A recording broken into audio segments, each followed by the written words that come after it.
the approach to justifying this extremely systematic relationship between speech sounds and movement can take three forms, at least three forms. There may be additional approaches as well. One is simply to examine,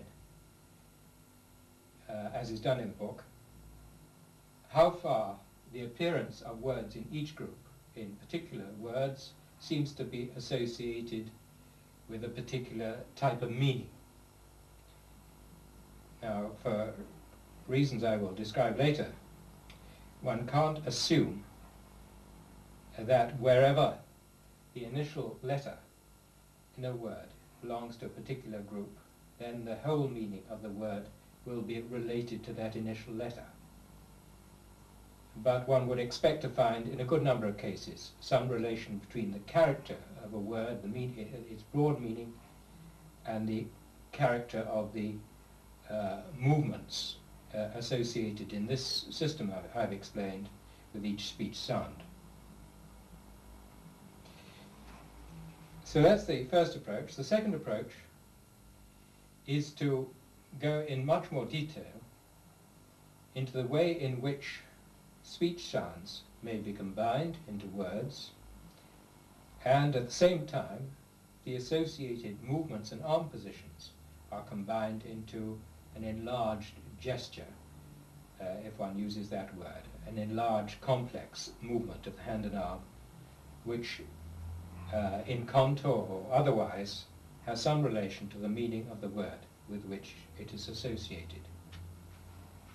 That's the second approach. The third approach